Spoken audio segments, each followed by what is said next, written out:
Let's start. So welcome to Data Analysis 2. This is our second webinar in the data analysis series.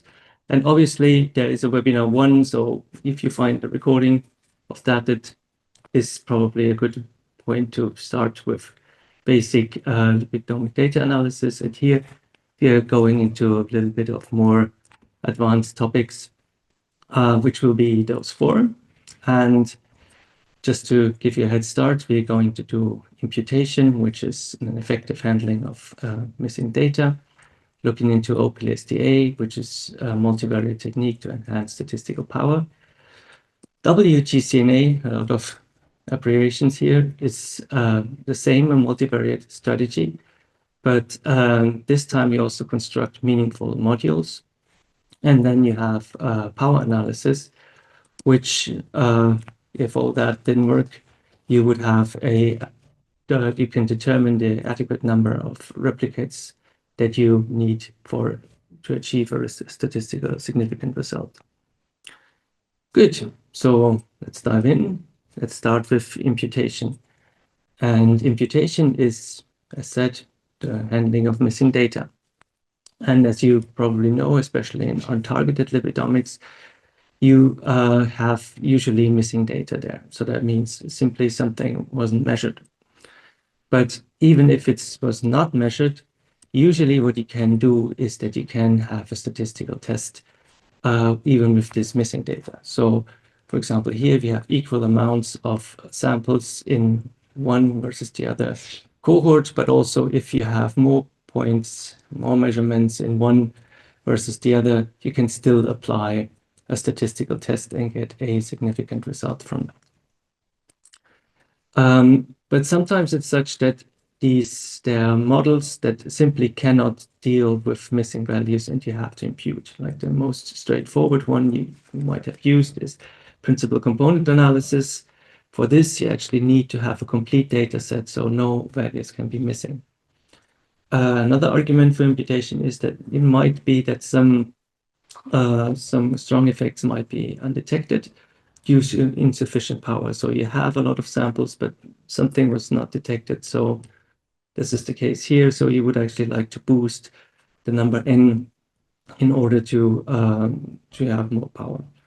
It's obviously you want to take this with a grain of salt. You don't want to base all your important results on imputed data. So it's always a fine balance.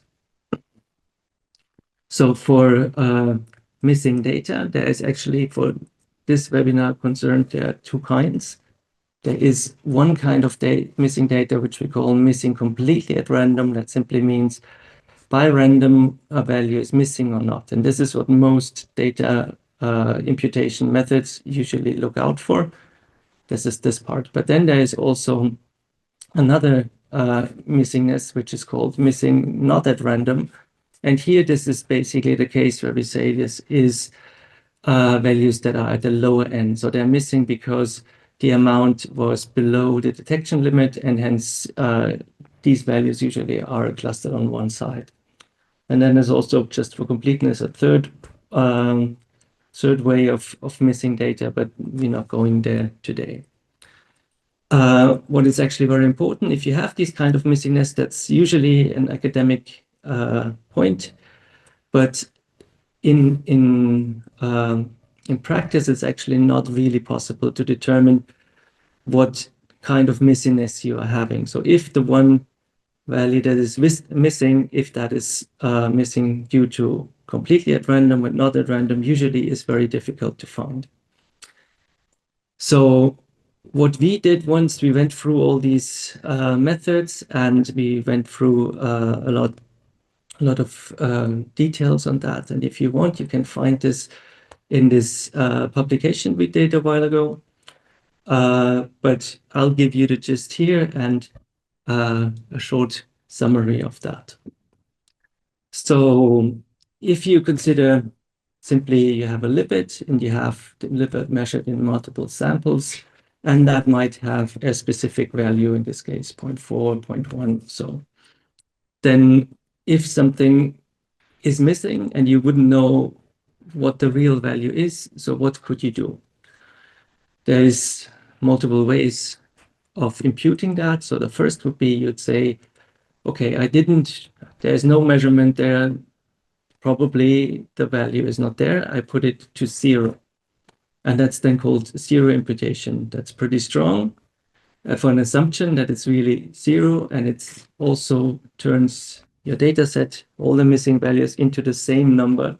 So that sometimes makes problems because you have always the same number 0 scattered throughout your data set.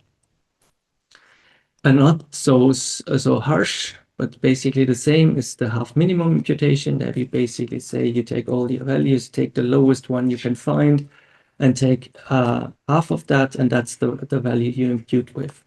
Often not that strong, and actually for missing not at random quite good. Then there is the set of mean and median imputation, which basically says, okay, the most likely value that you're going to have is somewhere in the middle of all the other values that you can find. So you would place your imputation here. And the median is basically the same, using the median instead of the median at the mean. And that base is a bit more stable against strong outliers. But as you see, you probably get a really similar result. Here, this is a set of models that we actually like quite a bit, which is nearest neighbor method. So a K for a K nearest neighbor method, which is either based on correlation or a different distribution. And I'll go blow this up a little bit. So what this actually does is it looks at your lipid where one is missing and finds another lipid in one or multiple lipids in your data set that look very similar, and then transforms the value that you have here into the new value. So basically it says, okay, this was down here, this was down here, this also, so probably this is also have to be somewhere down there. And this transformation is first based on finding a correlating lipid, so that's the CR, what it stands for. But then this transformation is based on positions in a normal distribution. And that can either be a full normal distribution, or in case of TN, a truncated normal distribution, where you even think that values at the lower end of this distribution are missing. And then you get a little bit, a notch even closer to reality, hopefully. So, and then finally, there is also a random forest-based imputation that takes all the lipidome to create a model to impute that one value, which is also usually working quite well. However, you have quite an overhead of building many, many random forest models that then impute these missing values. Good. So if you look at some, now in this case, simulated results, at the bottom you have here all the methods that have been applied. On the y-axis, you have the deviation, the relative deviation of the value of the original value that we tested. So if there is no deviation at 0, that's good. If there's a large deviation, you're far off, then the method was not really good in guessing that, that imputation. And if we start out of the 0 and the half minimum models, they obviously in this case are always 100% away, because if the value was something, replacing it with something else, then which is 0, then it's always 100% away. Same with half minimum, that's then better. Mean and median are performing actually quite well, and random forest also, as well as the other two. But what you see is, although they are centered around 0, which they should be, the spread is differently, and the spread is actually lowest with this KNN models that we have here. So this was missing completely at random. Somebody rolled the dice and said, this value is gone. What happens if you look at missing not at random? So if you go for the lower end. And as you see, the ones that are now misguessing largely are the mean and median, because they think they go for the mean of the distribution while it's actually missing at the lower end. And here the 0 and half minimum methods are actually quite good. because they are closer to zero simply.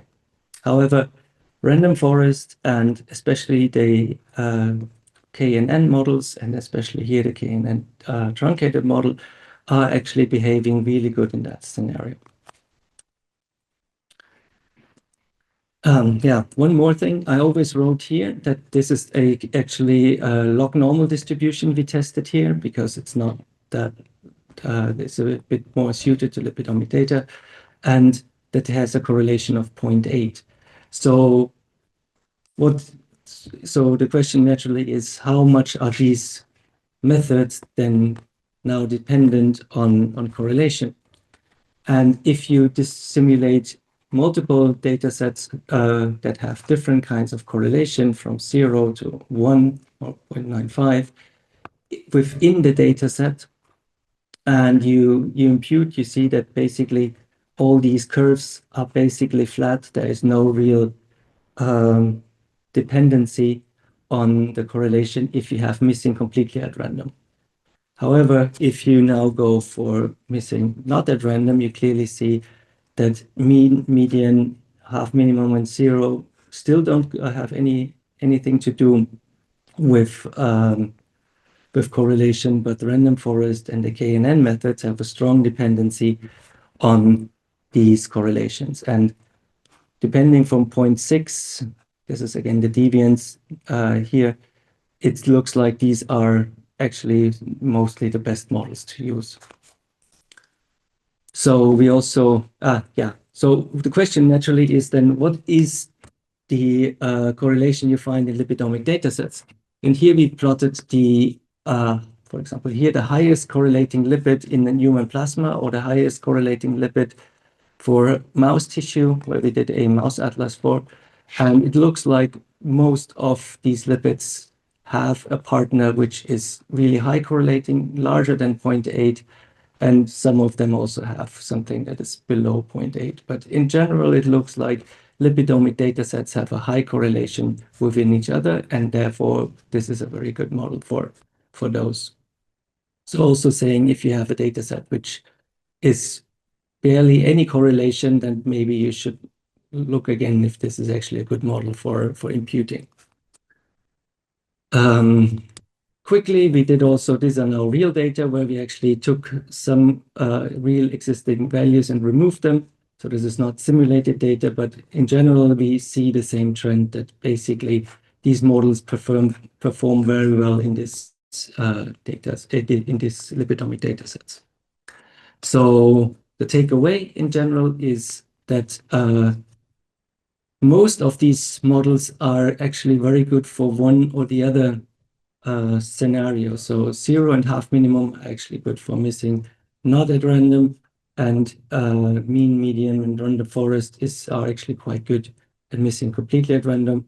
And for both, it's mostly these KNN models, and to some degree also the random forest, that work well. So we would think this is actually a good recommendation to use for imputing your data sets. Good. Let's proceed. How about multivariate methods? And multivariate simply means that you use basically all your variables you're having to get to a result, and you can actually contrast this to univariate methods. In the univariate methods, you would take a test for every lipid individually, as shown here by took a t-test and for this one and so on. And when you do a huge number of these tests, what you have to do is a multiple testing correction. That means everything has to be corrected, and often you end up with two challenges. Either you have nearly everything is significant, then what is now important in your data set, then you can apply something like enrichment analysis and look at the fold change. Or you basically, through correction, don't have anything left anymore. And this is where multivariate methods might help. So as I said, we have two, and one is similar to a PCA. I will mostly compare it to that to make case for it. And then WGCNA also, as we said, does this module creation. I have here a example that I've used for these methods, and so you have some kind of intuition. This is a ceramide synthase 2 knockout, which does affect mostly the sphingolipids, and it actually decreases, the ceramide synthase 2 is involved in creating long chain spheramides. So basically what you see with total carbon atoms of 38, 40, 42, and 44. So basically down here, the 42, 24 fatty acids long, 24 carbon atoms in the fatty acids. This is basically a long chain ceramide. And the short chains are increased because they are compensating. So, but what you can look out for if you see these long chains in the sphingolipids appearing when you do the models. So if you now look for the OPLSDA, so this is quite a long abbreviation, which means it's an orthogonal partial least square discriminative analysis. What that means is you have a partial least square model, which is basically what I'm going to describe to you. If you have a discriminant analysis, you try to see what the differences are between two cohorts. And the orthogonal is a special case that is actually quite useful for looking at it visually, because it's well suited for an XY two-component system, where the main component is all the variation between the cohorts, and the Y component is all the variation within the cohort. But we get to that. So, but most importantly, what I try to get across is this is a dimensional reduction, and dimension here is quite abstract. So if you have a lipidome and you measure 100 lipids, you have 100 dimensions. And what you would like to do now is to reduce these dimensions, let's say, to 2. And to make this more understandable, if you take something that has 3 dimensions, let's say a pen or a pencil in this case, that you're having in 3 dimension, when you want to project it into 2 dimensions, like here, X and Y, what you can do is you cast a shadow. And this is already the fact of dimension reduction, and you have multiple ways of how you can actually cast a shadow. And the principal component analysis, being unsupervised, does the following. It tries to make the longest shadow possible along the first, so that's the X component. And this is what you see here. And the second dimension would be then orthogonal to that and getting again the longest shadow possible.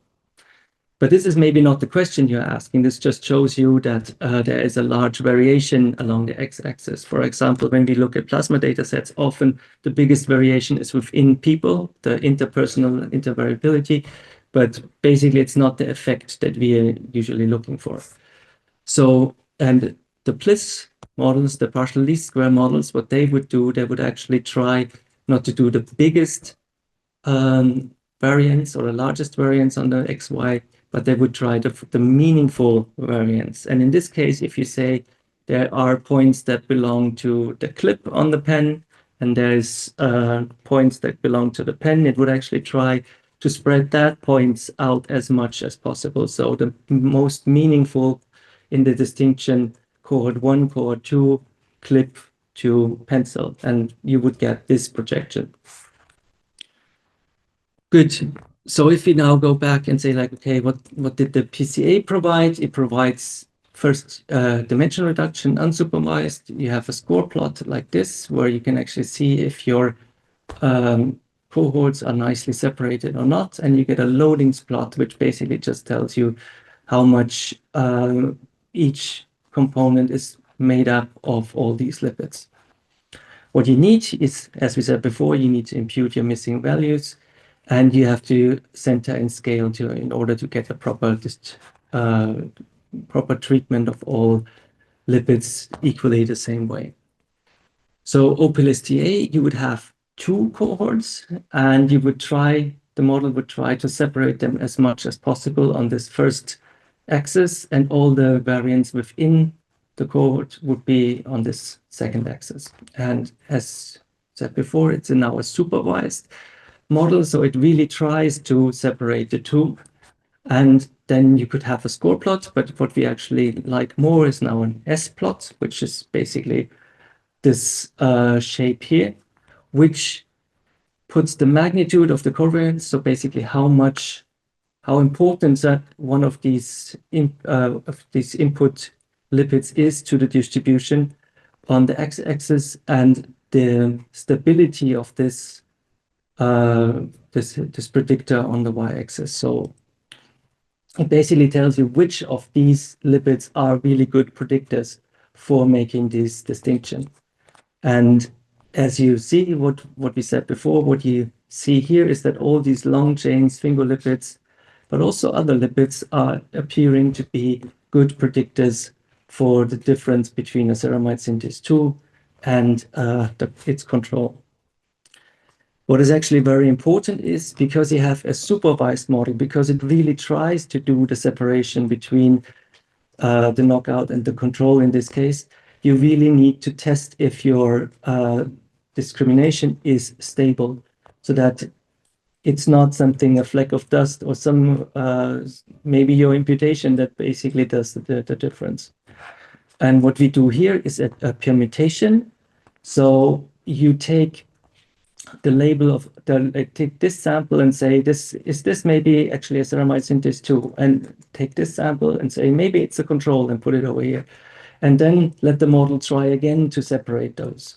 And if these separations are all worse than you started out with, like in this case, like this is the best separation and these are all the permutations, then you can actually be sure that this is really dependent on your labels, that basically on your correct labels, so it's a stable separation. However, what we often see is that if you change the labels, the separation is as good or even better, and then this is not a stable separation, and you would actually not get a stable p-value. So all this permutation would also give you a p-value afterwards, and you could say, like in your normal 0.05 criterion, this is significant or not. So basically, OP-LSTA gives you effective separation of these cohorts, usually 2. Another point we haven't touched on is it's very robust to multicollinearity. So if you remember from the imputation, we said these lipidomic data sets are very correlated in themselves, and that's usually often it's a problem for these models, because they get confused which predictor to take if they look so similar. And OP-LSTA doing this dimension reduction, relying on many lipids, are very good to deal with that. So that helps a lot. OP-LSTA separates the predictive variation from the interclass variation. So this is basically that, not going back. So basically that all your separation is on the x-axis, while the variation in the class in the cohort is on the y-axis. And you have nice tools to actually look at and interpret what you're getting. So it's not just a number you're getting, you can actually look at graphs, which makes it nice and easy to interpret. Good. So this is it for OP-LSTA. Let's move to the next multivariate method. And that is, as we call it here, like the weighted correlation network analysis. This is also a multivariate strategy, and does also find meaningful modules. WGCNA is pretty well known, and also the abbreviation is well known, although you might find different meanings of that abbreviation. This is mostly due because it was initially termed weighted gene code expression network analysis, because that's what it was used for. And it was used for genomic data sets where you also had huge numbers of genes that you actually wanted to look at. But then they really found out that this is a really helpful model and could be used for other settings as well. And then it was renamed as a weighted correlation network analysis. yeah, again, it's the same problem. You have too many lipids. What can you do? And this graph you might have seen very often because this is actually kind of a famous model. And yeah, and the graphs and the colors are pretty often used just straight into the paper. And what you need to do first is to construct a gene co-expression network. So a network of all the genes based on their correlation. This is a weighted network, so it's not a cutoff network where you just have it or have the connection or not. Then you identify the modules, and here you actually do some hierarchical clustering and cut at a certain point, and you get these models at the end. Then you need to relate these models to external information. So this is now where your cohorts come in. Does this model have anything to do with your outcome? Because here we only construct these models based on the correlation. So basically, are the genes or the lipids behaving the same from sample to sample? Do they go up? Both of them go up in one sample and both of them go down in another sample. This is what this is initially constructed for, and then you need to correlate this with outcome, that is your cohorts. And then next steps, if you have these modules, you should actually look into those. What are the lipids in there? What do they do? What are the drivers? Does this make sense? So then biological insight, medical insight comes always in. So if you now look at our lipidome here, we had about 660 lipids to start out with, which are all outside here. And then with this process, we found a set of modules, in this case, 7. And as I said, this is what I just explained before. So basically, if you have multiple lipids, so the two tugs, blue and green, behave very similar, they would end up in one module because the correlations are pretty high. But if you have another lipid that behaves very differently across these cohorts, across these samples, then that would end up in a different module because the correlation is very low to the other two lipids.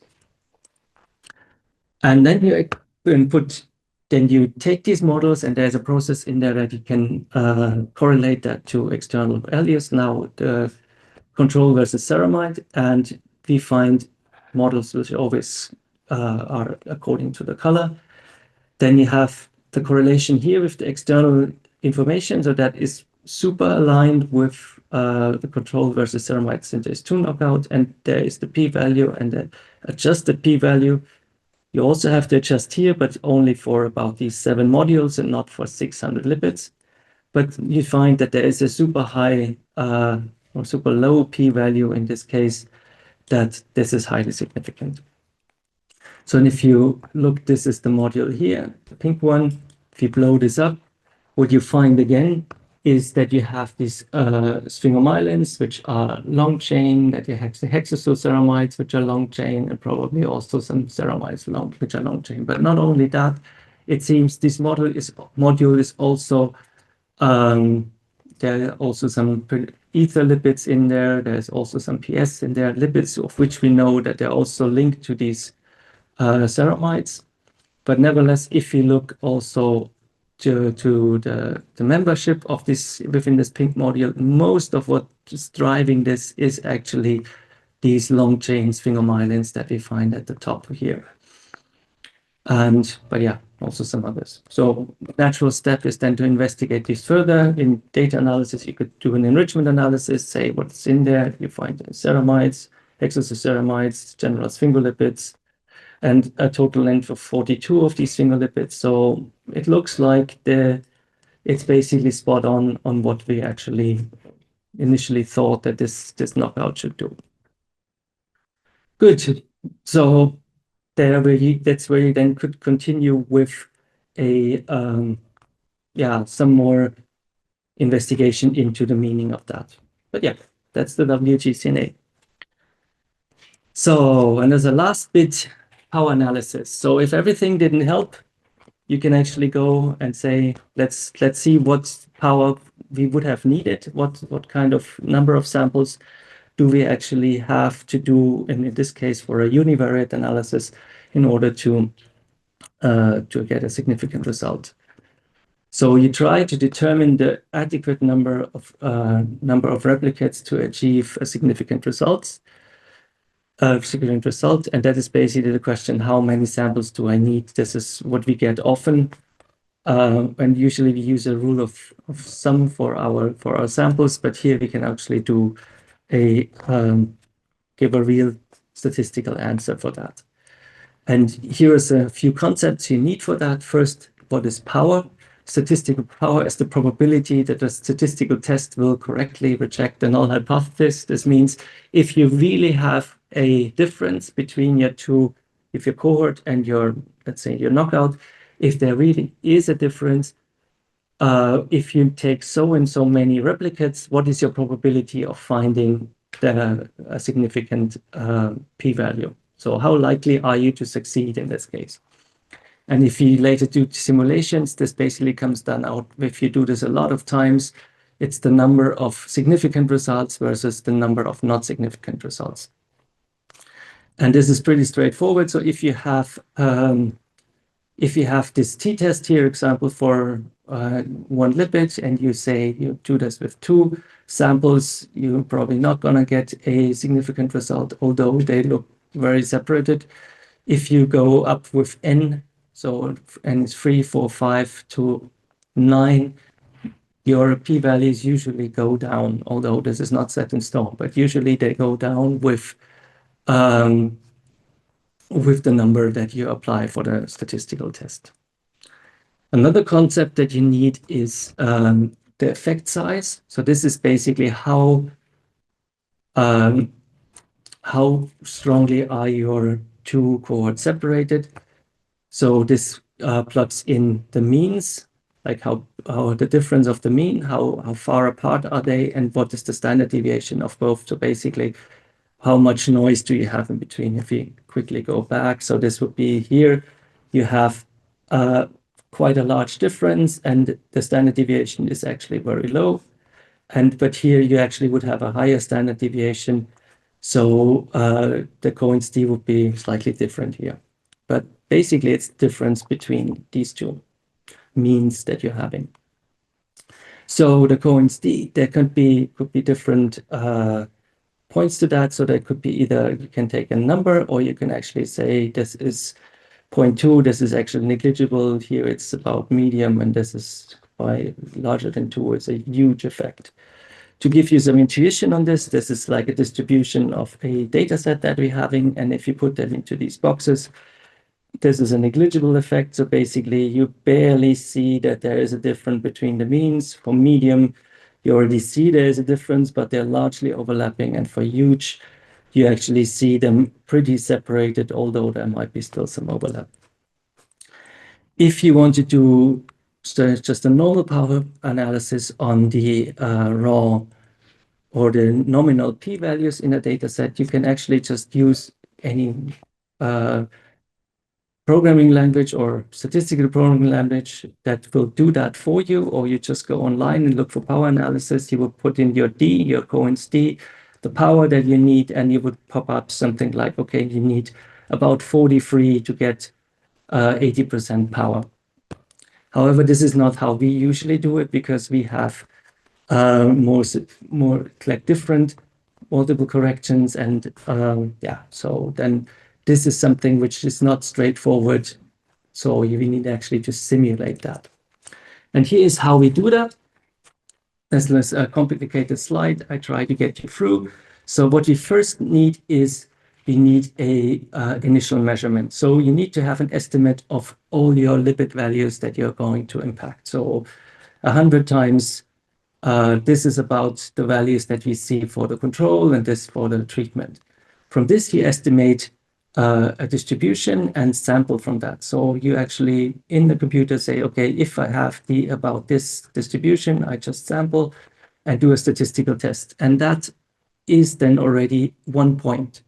But you also need to do that for lipid 2, lipid 3, and so on to lipid 100, and then adjust your whole lipidome with let's say Benjamin Hochberg, and then get a new adjusted p-value. This you do multiple times, and then you can actually get how many times you get a significant p-value versus not for this lipid, you get 1 point here. And then again, you actually do this not only for sampling like we did before, like N5, but N2 and N10 and so on, and then build out these curves. And if you now look at some of the real data, what we end up with is that, for example, for this PC here, where we said we had a huge effect, if this is probably a like a Mann-Whitney test or something, like as soon as this starts to be give a result, you actually end up at 100% close to. If you have a medium effect, this actually goes lower up over the number of replicates, and this is the power. And if you have a really negligible low effect, you might need hundreds of samples to actually achieve a significant p-value. And yeah, and you can then, as an overview, you could say, for example, we show you all the lipids in that curve when you rank up N to having 30% power. This is about 80% of the lipids, but 90% power, you would actually end up only at about 50 with 50 samples. So for all of these lipids. Yeah. This is then something you have to look lipid by lipid basis. This completely then depends on your questions. You're probably not interested in all of the lipids. You're probably interested in just a few of them or a few lipid classes and if they are different. So summary, I talked about imputation, like an effective handling of missing data, OPLSTA, that multivariate technique similar to PCA, WGCNA, where you also have a multivariate strategy, but then also construct these modules you can actually look at and investigate further. And if none of that works, you probably should do new experiments, and therefore you need power analysis to know for how many samples you actually need. So just to tell you a little bit what we actually also do. So basically all of what I've showed you before, we can also deliver. And one thing is you could do that yourself. This is one product that we have, which is called Lipotype Zoom or Lipotype Zoom Pro. With Lipotype Zoom, you get more this quantitative lipidomics. You can look at quantitative lipidomics data, have filtering and aggregations where you do plots, and you can do the principal component analysis and have many ways of looking at your data. With the Pro version, you can actually also have looks at your fatty acid analysis. You can do now statistical tests with volcano plots. Now you have the OPLSTA also in there that you can play with, and you can take the statistical test and put that and apply these results. You can apply enrichment analysis to. So basically, as you see here, so there is a few things missing in Lipotype Zoom, and the Pro has the OPLSTA, the statistical analysis, and the enrichment analysis mostly. If you're not comfortable doing that yourself in Lipotype Zoom Pro, you can actually we can also provide you with basically all these analyses we've shown you as reports also that would look and have the graphics basically as we've shown here in the result. Yeah, you can and now you can take the survey in this that you see here with the QR code, which if you do that, you could get the ebook, the book of lipidomics, you could get the presentation slides that you just seen, and you can also get a Lipotype Zoom Pro testing account for a while. Yeah, all I think on this survey when you go here. And just to complete, here is the last slide, which is in your slides that you will get. More information you will always get for Lipotype.com and the lipidomics applications here. Yeah, thank you.